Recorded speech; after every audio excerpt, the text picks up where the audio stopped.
there's a possibility of recording, so I might try and record this. I don't know if that's happening.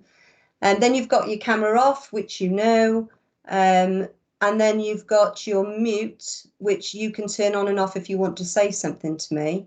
And I'm really happy for you to do that. And then the big red button is leave. And the one thing I want to say is, if you want to leave at any time, please know that you can leave at any time. Don't feel you've got to say, oh, sorry, someone's at the door, or if you need to leave, you need to leave, and that's absolutely fine. I think some people are going to come and go during the webinar. So that's the kind of idea around Teams. As I say, I want to talk about motivation interviewing, working with young people, and self-care. Some of you might not know me very well, so I just want to tell you a little bit about me and what I do. So I'm a motivation interviewing trainer. I'm also a trainer in the consortium in Wales. So I do a lot of work with education staff. And my MI training takes me all over the country, but this year it's just taken me to this room. But I'm kind of the lead trainer in MI, motivation interviewing, in Devon and Cornwall. And I'm responsible for training in social services in both of those counties. And I'm also a school counsellor, which is, I think, one of the most privileged jobs that is around. So I work 2 days a week in Ysgol Plasmawr, a school I'm really proud to be a part of, and I provide counselling there 2 days a week. So that's a little bit about what I do. And I think when I think about motivational interviewing, I go right back to meeting Bill Miller for the first time. So those of you who don't know much about the approach, really simply, it's having a chat with somebody about change. And I would imagine most of you have gone through some kind of changes this year, whether it's not being able to go out of the house or having to work in a different way. You may have made changes to your eating. I know I have, not in the right direction. You might have made changes to your drinking. Again, I probably haven't gone in the right direction with that. You might have exercised more, exercised less. But I think a lot of change has gone on this year. And I first met Bill Miller when I was heavily pregnant with Andrew. I had been working in the alcohol team in Cardiff for a few years. I had delivered a few motivation interviewing training courses, and I had the chance to become part of the network of trainers in the world. It's called the Motivation Interviewing Network of Trainers. And to become part of that group, I had to deliver training exercises with a large group of people, including the two guys who wrote this approach, Steve Rolnick and Bill Miller. Steve Rolnick, I've met a couple of times. He works in Cardiff, but I'd never met Bill Miller. So it was a real opportunity. And in those days, get this, they paid for me to go to this training, and it was in Rhode Island in the States. So I went over to the States, went to Rhode Island, amazing, paid for the hotel, everything. Would never happen now. And the first lunch, we were able to sit anywhere we wanted to. And I thought, I'm going to try and get to know Bill Miller. So I went and got my soup and I sat down at the table. There were about 10 people at the table, and I sat myself down next to Bill Miller. And I thought, I'm going to have to try and find a way of kind of getting into a conversation with the guy who I thought was the guru, you know, and I still do. And the conversation was about change. They were talking about change. They were talking about people who choose to go into treatments, people who don't choose, people who are forced into therapy. And I thought, I've got a point to make here. So I waited for a moment and I said, can I just say, I'm really proud to work for the community alcohol team in Cardiff. And I'm really proud that we only see clients who self-refer. So we never see people who are told to come for therapy. And Bill Miller looked at me, first thing he ever said to me, and he said, well, I think that's a big mistake. And I kind of giggled, went back to my soup. And he very kindly shared his research with me that he had just been studying, where he had looked at groups of people with alcohol problems who were forced into therapy through the courts. And he compared them with groups of people who had alcohol problems who had chosen to go for therapy. And he followed this study up over a period of time. And he found that the same amount of people changed their drinking, whether they were forced into treatment or whether they had chosen to go into treatment. And Andrew's 21 now, so that's 22 years ago. And this story really stays with me because through the years, I've thought, wow, fancy people change, whether they're told to go for help or whether they choose to go for help. I think that's really interesting. But this year, it's really made sense to me because this year in March, when lockdown was announced, all of my training courses were booked, Devon, Cornwall, locally, and all of them were cancelled. And so suddenly I was in a place of enforced change. I either learned how to be a virtual trainer, delivering webinars like this, working on the screen, even working on a website. I either learned the skills of doing that or I would have not had that work. So that change was enforced on me. And I can tell you now, there were a lot of tears. Carl's on the screen. Carl put up with a lot of tears. And my family really supported me into this change. And I kept saying, you can't do it. You can't do motivation interviewing training on a screen. It can't be done. I had absolutely no technological ability. My sons are on the screen and they'll probably say, I still don't. But you know what? I'm now training every week virtually. I'm on a webinar tonight. I didn't even know what a webinar was 6 months ago. Devon County Council asked me to keep the motivation interviewing ticking over. So somebody suggested I wrote a blog. I didn't know what a blog was. I really have learned a whole new set of skills, and I really, really didn't want to. And I know why I did. And I did it because people around me believed I could. And people around me, okay, sometimes my sons might have had their heads in their hands. As I said, what kind of web camera do I need? And what's Twitter? I mean, just the whole thing that I had to learn, and even I'm still learning now. I think because the people around me who connected with me, believed in me and supported me, that's what enabled me to make the change. And that's what's at the heart of motivational interviewing. Now, as I started to make videos, who knew what a YouTube channel was? I'm still not sure. As I started to make videos and put things on YouTube, interestingly, I felt that I needed to make sure that the things I was saying were accurate, which I'm a little bit embarrassed about because I've been training for 25 years. I've trained thousands of people, and maybe I should have checked accuracy previously. But what I found was as I started to read books, I found there was so much I didn't know. So the more I read, the more I didn't know, and the more I read, and I think I've read about 50 books, which enabled me to do a blog every week and review these books, but my knowledge has just grown and grown and grown. And that's been really exciting. And then I found this podcast on MI with 36 podcasts on, and I listened to all of them. So I've learned so much so that I could make sure that the work I was doing and the training I was offering was accurate. And I want to share with you something that's really changed my practice.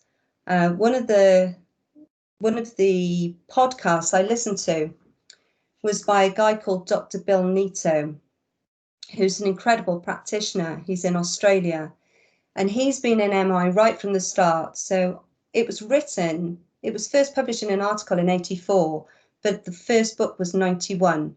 But he came into it in 84. I didn't start MI till 93. So this guy, I see him as a real veteran in MI.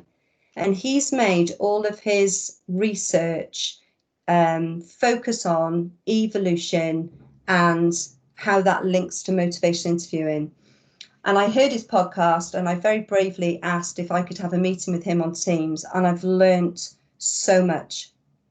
And what he's taught me is, and I may not describe this as accurately as I'd like to, but what I've learnt is that we were hunter-gatherers for a very, very long time, for millions of years. And then we settled. I was recommended a fantastic book by my stepson Jared, Sapiens. And this book really talks about our development through time. So we've been around something like 2.5 million years, human beings of some kind or another. We settled about 12,000 years ago. And what that means is we were hunter-gatherers for a long time. And we had more chance of survival if we were in a social group. And the social group had more chance of survival if it was hierarchical. And if we got to the top of the hierarchy, then we had, crudely speaking, more opportunity for sex and food. So we wanted to be at the top of the hierarchy. We wanted to be on the top level. So where the hierarchy was forming, there was confrontation. People would be telling other people what to do, and we would fight against that. We would have a reaction to that because we wanted to be at the top of the hierarchy. And what Bill Neato taught me was it takes about 100,000 years for our kind of adaptation process. Because we've only been settled for 12,000 years, our brains are very often still working with our old brain. We're very often still with the brain that starts first in the womb, which is our reptilian brain. So we're often in fight flight. We want to be engaging with each other here in our cortex or in our prefrontal cortex. I'm not a neuroscientist, gang, but I've really started to learn the difference between our old brain and our new brain. Now, what Bill Neato has taught me is when we think about motivation interviewing or any approach that we have where we're communicating with other people, if they perceive us as being higher up on the hierarchy to them, then they're likely to react from their reptilian brain. They're likely to go into fight or flight. So for 25 years, I've been teaching motivation interviewing. I've been using it as a counsellor. I've been using it as a supervisor. And all through my practice, I've said to people, don't tell other people what to do because they will react against it. But I've never questioned why. I've never wondered why that is. What's going on in our brain that makes that happen? And the evolutionary perspective to this would suggest that this goes way, way back.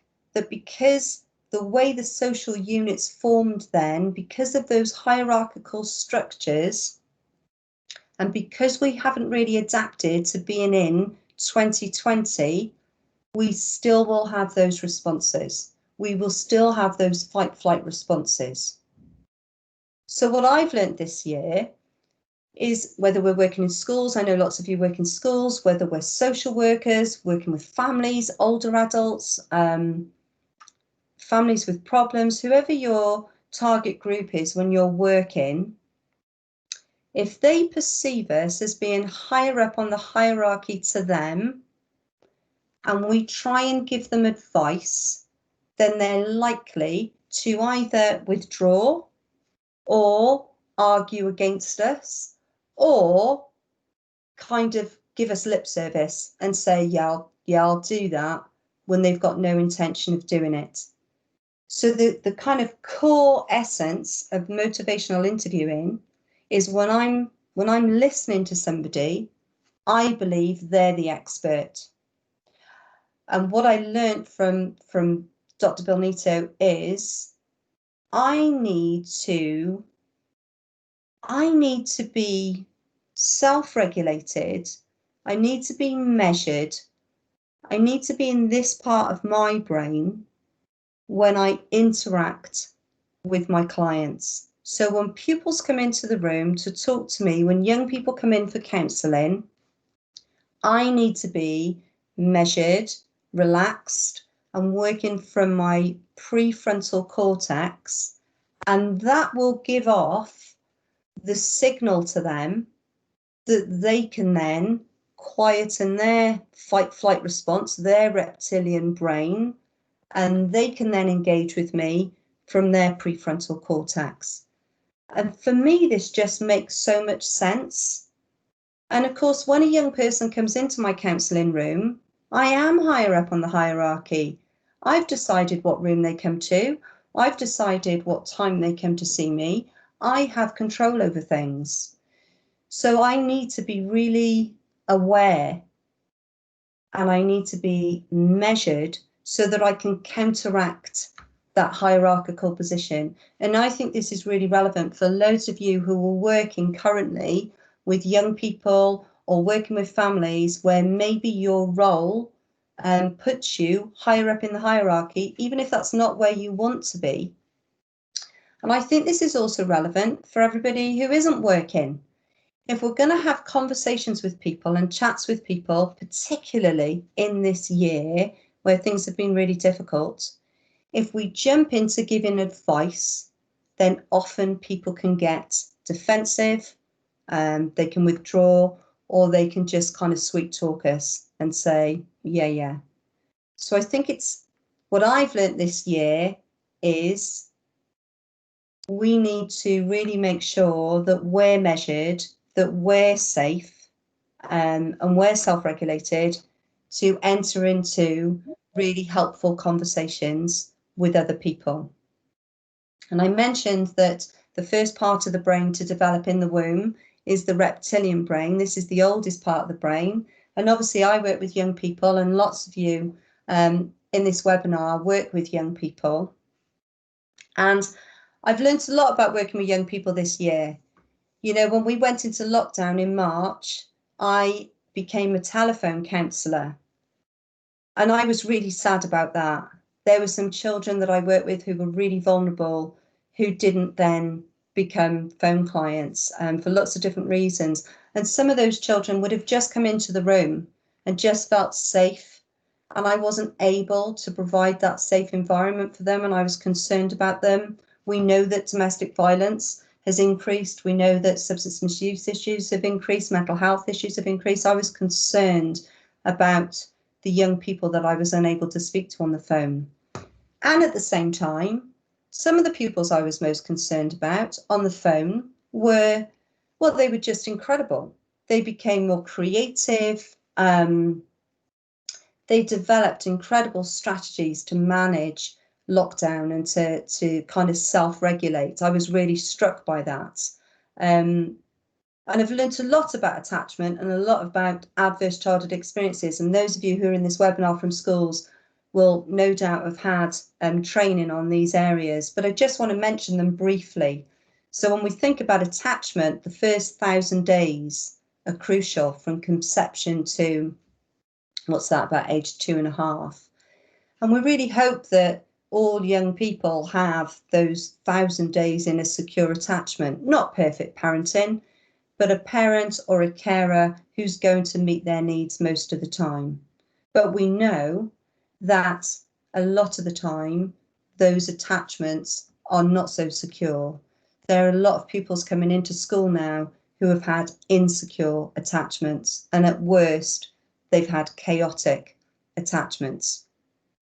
And when I did my degree 30 years ago, we were told that if children had an insecure attachment or a chaotic attachment with a carer or a parent, that the way that the brain shaped at that time was permanent. You couldn't do anything about that. And I can remember feeling really depressed about that when I did my psychology degree.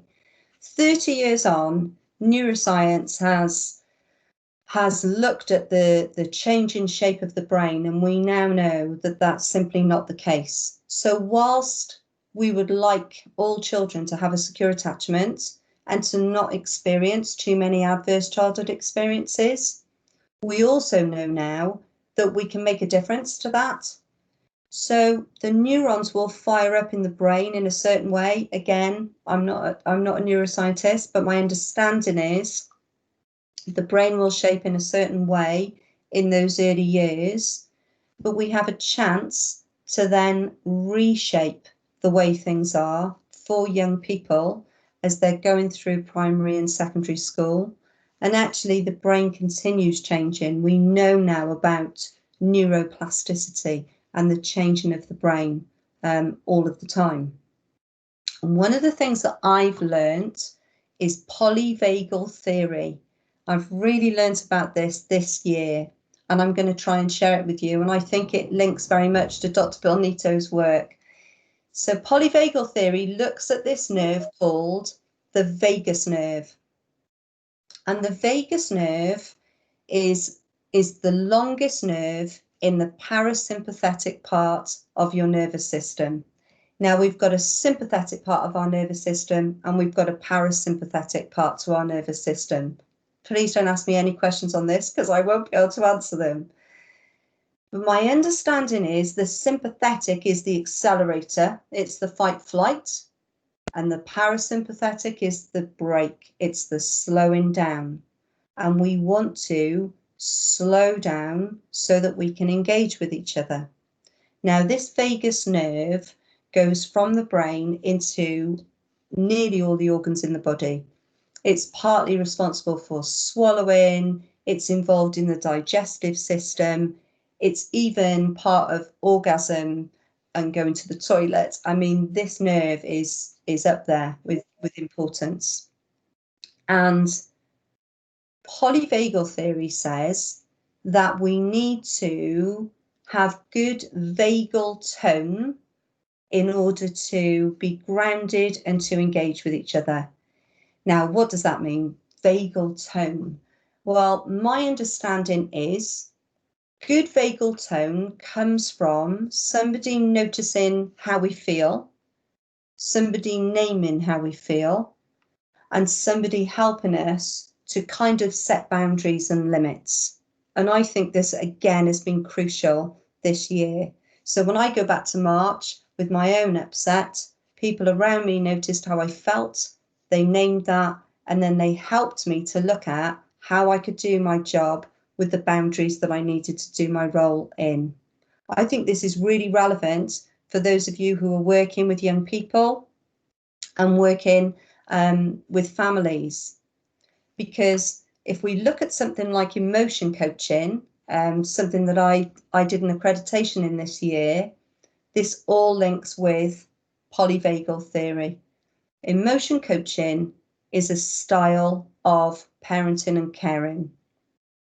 So there was this guy, John Gottman, and he went out and he studied families, brilliant research, brilliant in terms of loads of families and a really good retention rate of families over a period of years. And John Gottman found that children who were the most resilient had experienced one parent or carer who 60% of the time were emotion coaches. Now, an emotion coach is a style of parenting where somebody notices a child's feelings, they name those feelings, and they help them to set limits and to problem solve. The other types of parenting, and I have entered into all of these, are disapproving, dismissive, and laissez-faire. And I think the way to kind of really see these different types of caring and parenting is if I share an example with you. So when Philip and Andrew were small, let's go for age 6 and 2, and I had to get them in the car, I might have wanted them to get their coats on. So I say, please put your coats on before we get into the car. Probably would have been helping Andrew because he would have been 2. But let's go 7 and 3 then. Get your coats on before we get into the car. Now, if either of them create and don't want to put their coats on, a disapproving parent, the style of this parenting would be, get your coats on and get in the car, we need to get going. And I definitely did that on occasion. Dismissive parenting would be something like, oh, look at the birds in the tree while you're putting their coats on. So you're not noticing their feelings, you're just getting the job done. Laissez-faire parenting or caring is do what you like. Don't wear your coats, crack on. I can see it's bothering you, so don't wear them. So you notice how they feel, but you don't have limits and boundaries. Emotion coaching is saying, I can see that you're upset about wearing your coats. You need to have your coats on, it's cold or it's wet, and I need to get you somewhere. So you need to put your coats on now. So you notice the emotion and you name it, but it doesn't mean that you don't go through with the boundaries and the limits. And John Gottman found that where parents or carers were doing this, emotion coaching style of parenting, 60% of the time, children grew up much more resilient. Now, it would be great in an ideal world if this year pupils who were coming into school had 60% emotion coaching at home, but we know that families just haven't felt able to do that. You know, the stress has been so high. Some of you may have been very personally affected with illness, bereavement, and job losses. You know, that it's been so tough that I think a lot of young people haven't had their emotions noticed, they haven't had them named, they haven't necessarily had those limits or boundaries put in place. So I think currently schools probably have to take a lead on this.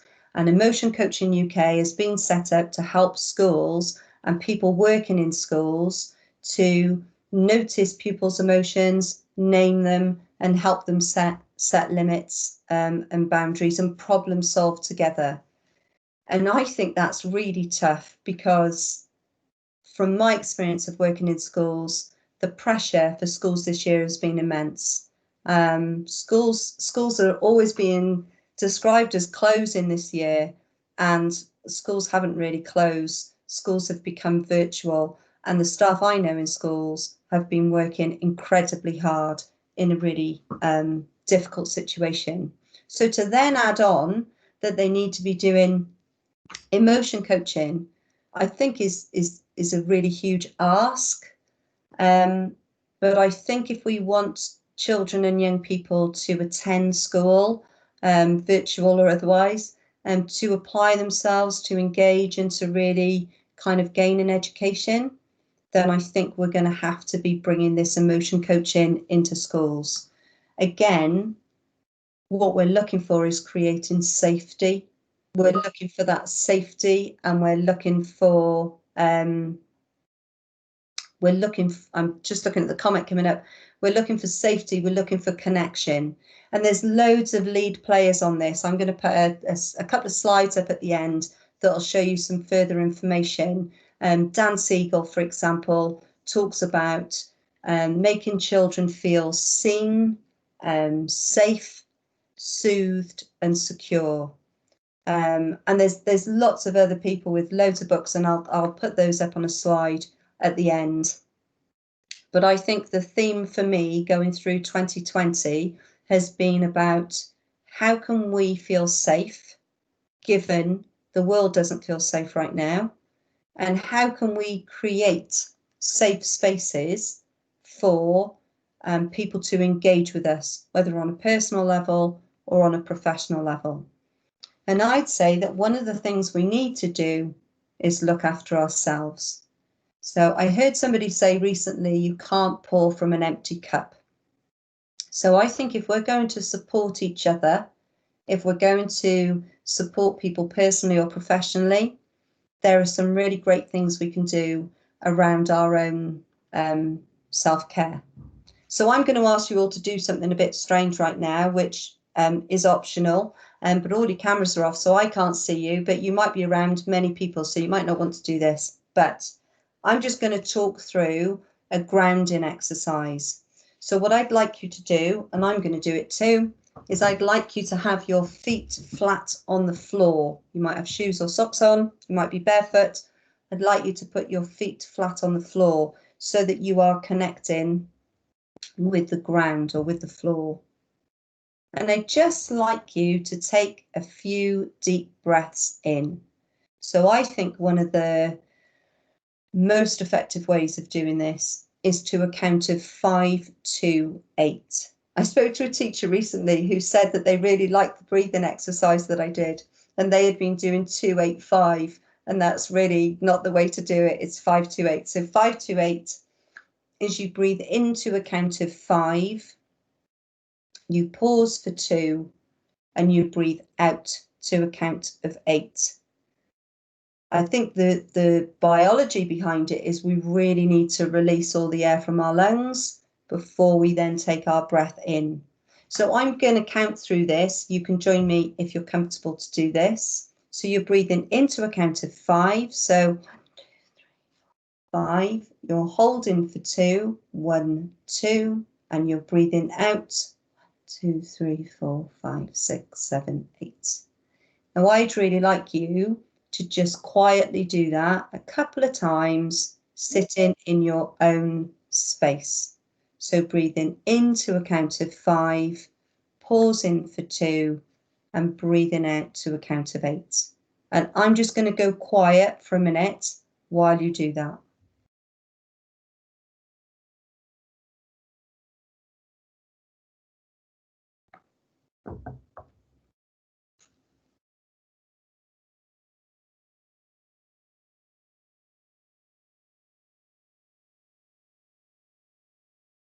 It's the simplest thing in the world, breathing.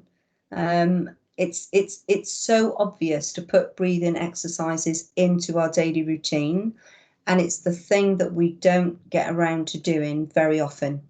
But if we think about polyvagal theory, this is what enables us to slow down our accelerating sympathetic nervous systems.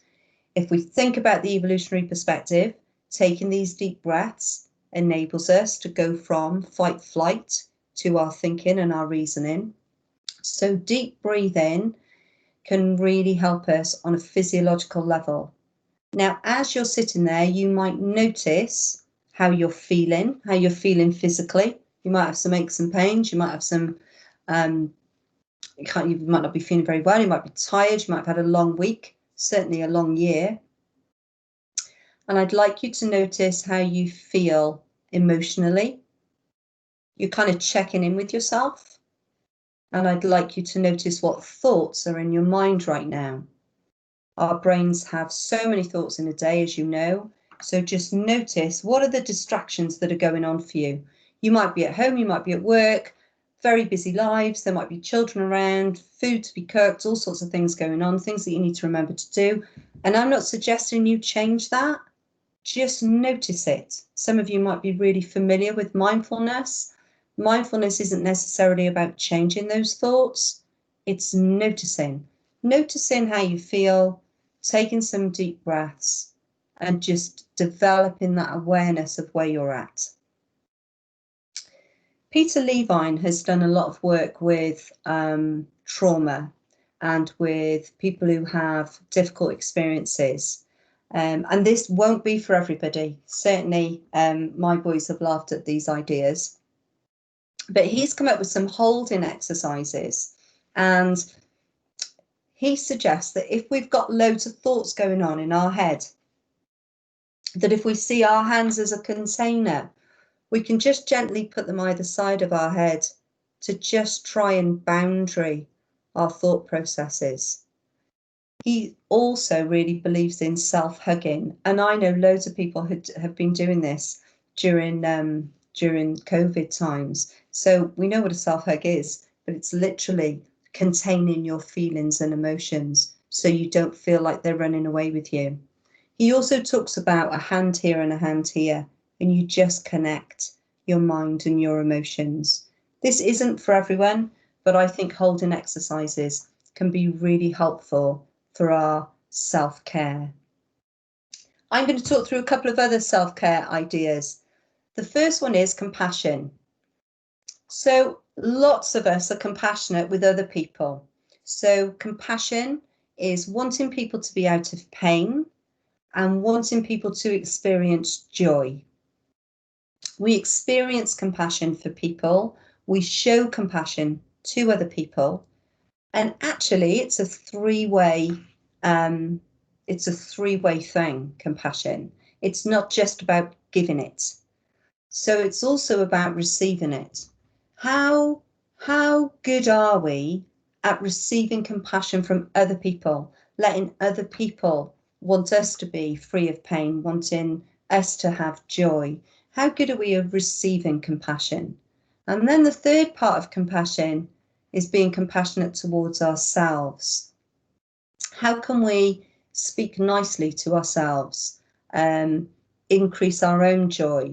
Very often we do that with cheap thrills. So we might have a few drinks or a bar of chocolate, but how do we actually speak to ourselves? What's our self-talk like? Because a lot of the time we can get into an inner critic. We can think we're not good enough, or we're being pathetic, or we're being silly, or what's wrong with me, and we can put ourselves down. There's a great book called Sumo, Not the Martial Arts, by a guy called Paul McGee, and he talks about some of these negative patterns of thinking that we can get into. Sumo actually stands for shut up and move on. And he's looking at how we quieten this voice that's continually kind of taking us apart and tune in more to our compassion for ourselves. So I think compassion is something to think about, so that we're showing compassion to others, receiving it from others, and also being compassionate with ourselves. Another idea, gratitude. There's lots of research to show that our happiness increases if we're more grateful. I work with a fantastic group of people today in Cornwall delivering MI training, and we did a round at the start of something positive that's happened for you since we last did the training. And about half the group said, I'm well, and I'm really grateful to be well right now. Now, if we look at gratitude, Martin Seligman is a therapist. He's a psychologist, and he kind of really is the front runner in positive psychology. And when he used to do counselling with people, he would work with anxiety and depression and help people to relieve their anxiety and their depression. But what he wanted was what do you do then? You can kind of relieve your anxiety or your depression, but what else? What's going to fill you, I guess? And Seligman really suggests that if we are grateful and we kind of keep a gratitude journal, or we write gratitude letters to people, he found in his research that our well-being increases. So he suggests that we write down 3 things that we're grateful for every night before bed. And he's found in his studies that over a period of months, our mood lifts. Another way of doing this is to think of somebody who's made a difference to us and write a letter of gratitude to them, and then send it to them. And then that increases our well-being. Years ago, I was in a balloon crash, and I guess it was a kind of near-death experience, and I had some post-traumatic stress afterwards. And I went to see a therapist, and I had EMDR, which I don't even know what it stands for, but it's eye movement. I think it's desensitization, but it really helps your, the science is your amygdala and your hippocampus kind of hook up together and connect together in your brain. Again, we're going back to moving from fight flight into reasoning. So after the crash, I was really worried. Every time my kids went down the stairs, every time they got in a swimming pool, they went high on a swing. And I went to this therapist and I had EMDR, and it changed my life. And when I drive to school, I drive past where I went to see this therapist for help. And very often I think about what I would put in a gratitude letter to him, and I've never done it. I've never sat down and written the letter. I've never sent the letter, but I think about what I would write in that letter. I regularly think about it as I drive to work. And I think that kind of gets me to school in a better place because I've gotten in touch with something I feel grateful for. I think that starts the day well for me. So that's gratitude. I've got a couple more things to suggest, and then maybe we'll have a little bit of time for question and answer or any discussion. I want to mention one more Seligman idea and then a couple more things to finish.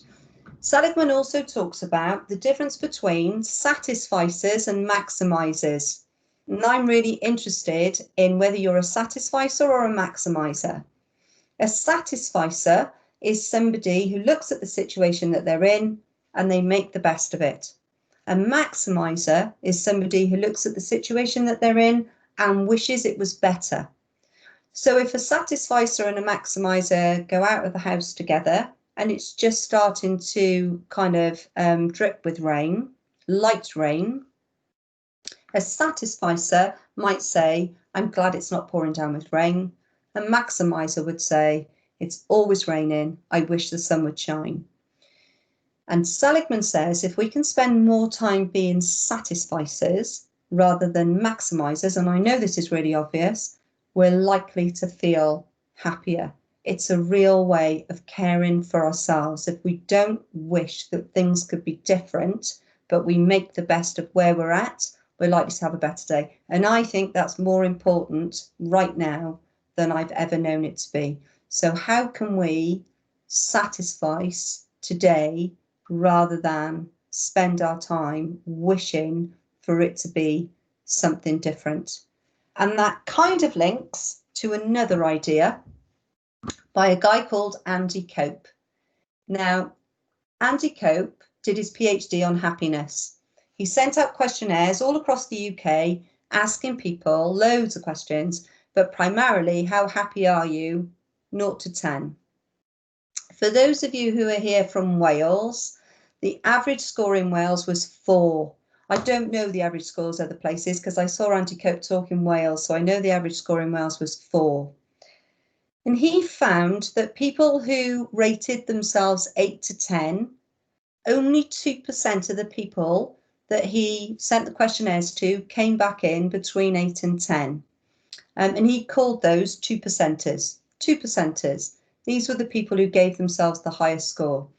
And when he compiled all of his research, he looked at the person who came up with the highest score and through all the variables came through the highest score.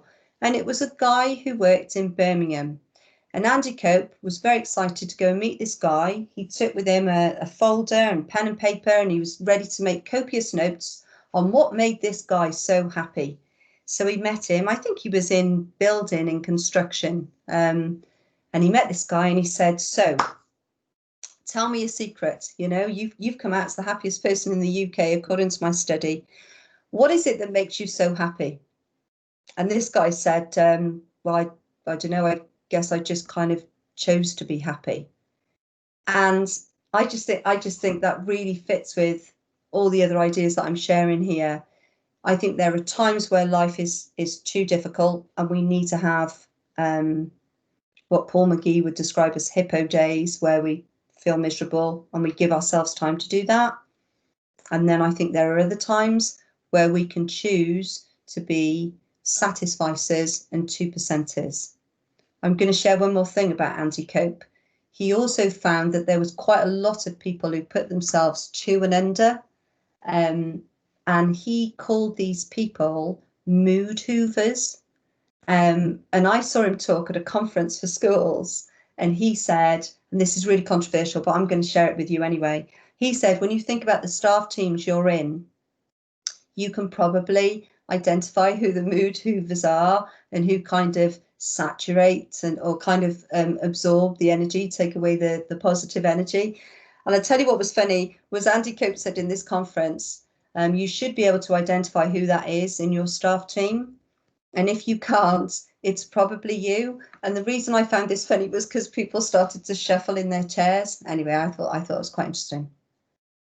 I also want to mention, you might notice this webinar is a combination of lots of experts' ideas that I've just learned about this year. So I'm not taking credit for these people's research. Marshall Lasada came up with the Lasada ratio. You might be familiar with this. And the Lasada ratio looks at how we talk to each other. I love that. Some people are drains, some people are radiators.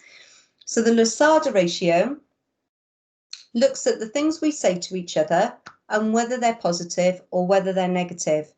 Now, Marshall Lasada did lots of research into companies and teams, and he found that the teams and the companies that do the best have a ratio of about 3 to 1.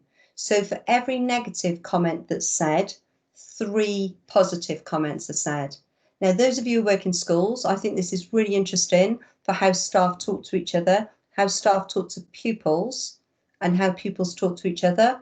Those of you who work with families, again, really interesting to look at the ratio of positive to negatives that are said by us as professionals and within families. For those of you who are just listening to this out of interest, I think this is interesting in our own lives.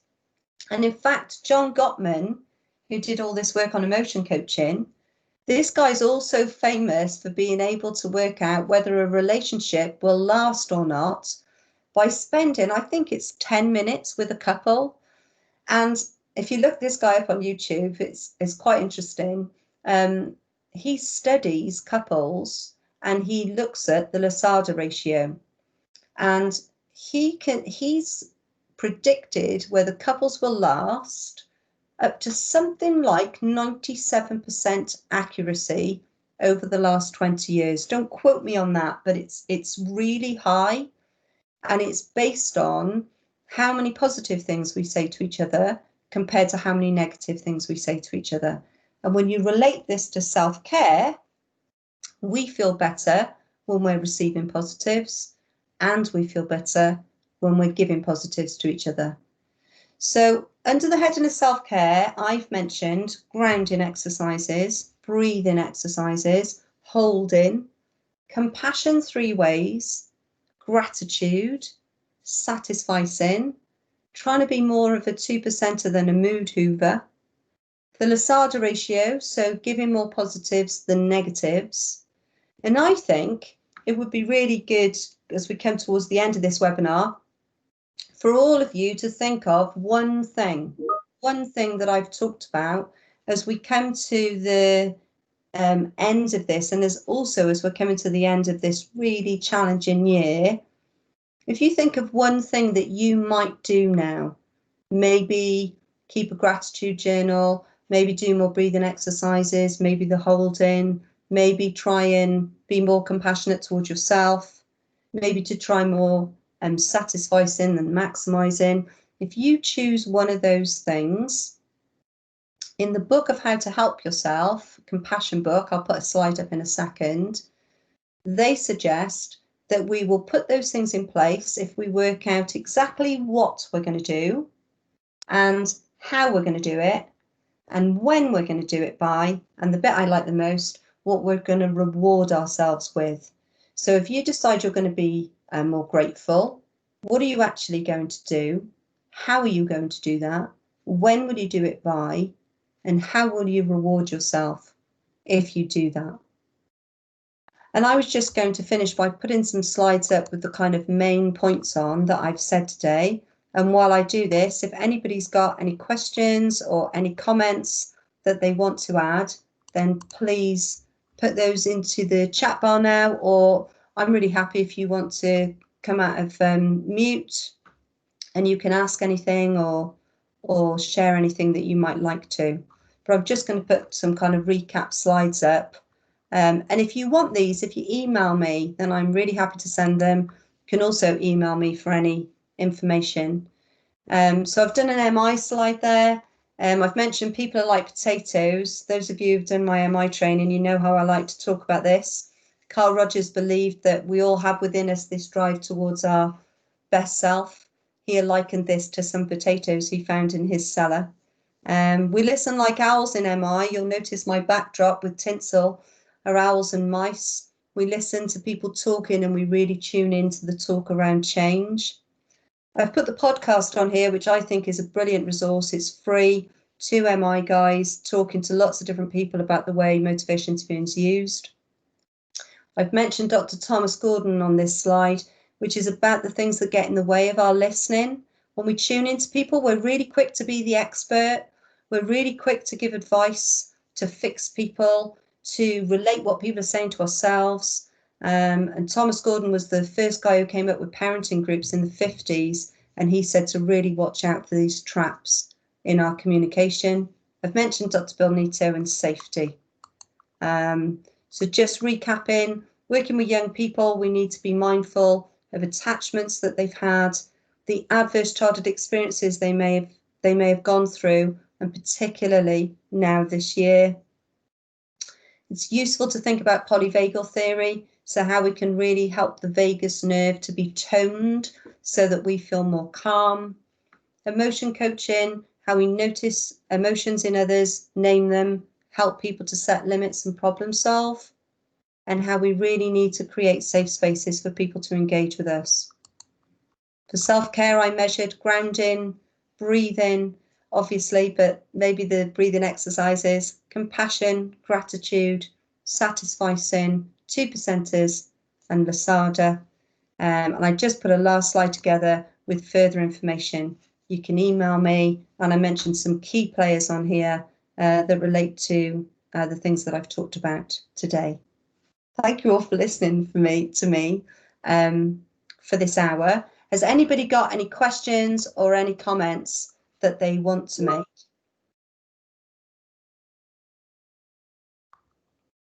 I'm just having a little look through, and Pete, you're talking about young people and fidgeting and how that's difficult. This created some difficult situations and attracted of the opposite of emotion coaching. Counting your blessings, what some of our grandfathers do. Oh, thank you, Aled. Yeah, I think it's been a long term.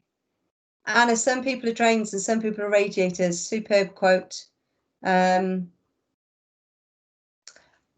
you're absolutely right about John Gottman. Yes, so when we notice contempt, that was one of the biggest signs that the relationship would end. I could talk about that all day, but I'm going to resist. Find some gratitude for a mood hoover, so I'm more positive than negative. Lovely.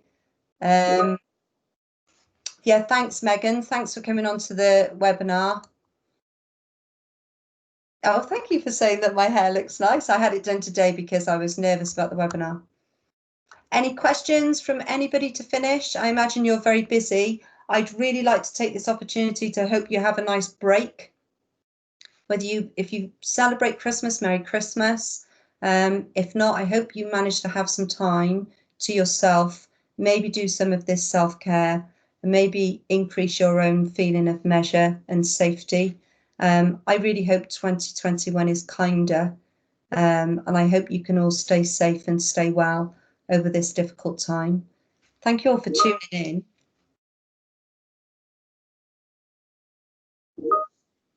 Thank you. Diolch. Croeso. I did my nail varnish specially today, especially because I was hoping Helen might tune in, so I wanted to get my nails done. Croeso.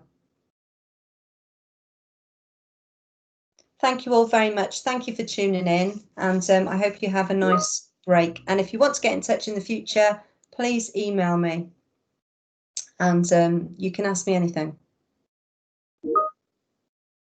What did you say, Andrew? Better than some of your university lecturers? Oh no, Jared, you've said that. Thanks, Jared. Andrew, not bad for a first webinar. Must have had good trainers into the online training world. Yeah, I think I wouldn't be doing any of this without you three guys who've really got me through it, and Carl. Still not tech savvy. Thanks, Chunk. So nice to see you. I hope you have a nice break.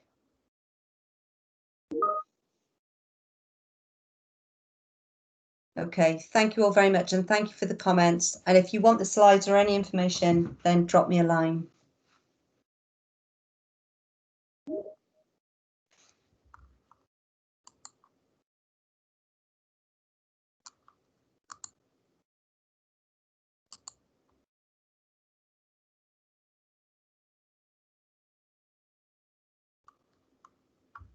Thanks, Arian.